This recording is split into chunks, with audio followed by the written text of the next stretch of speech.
kilo idėja eksperimento prieš 6 metus, jeigu nedaugiau. Aš mačiau, kai mano kolegos diarčiai darė panašų eksperimentą, jie važiavo užrištomis akimis po Palangą ir paskui Vilniaus mieste.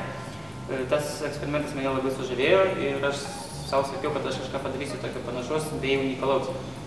Kodėl būtent pasirinkau kartodromą, nes pagal mano visus šaltinius, kiek aš esu žiūrėjęs ir matęs kitus savo kolegas darantį panašų eksperimentą, tokio dar niekas nebuvo atlikęs visame pasaulyje. Tai aš norėjau tapti pirmuoju ir pagerinti bei pademonstruoti mentalinę magiją.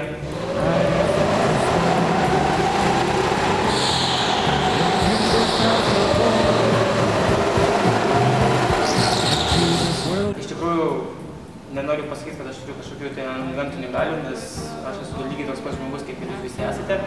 Tik turiu tam tikrus įgūdžius, kurie yra išlavinami, o pagrindinė paslaptį pasiliksiu prie savęs. Šitas eksperimentas visas vyks šių metų rugpjūčio 31 dieną Vilko kartodrome. Jis randasi Kaune, Raudondvario plente 101. Tai visus kviečiu ateiti į šį didelį renginį ir ne tik palaikyti manęs, bet ir būti liudininkais šito unikalaus eksperimento.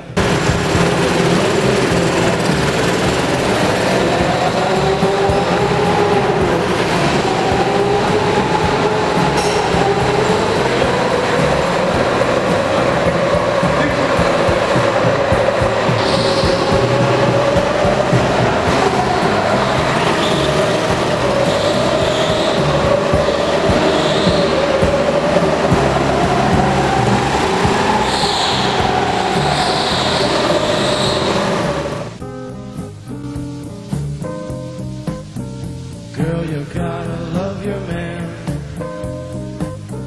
Girl, you gotta love your man.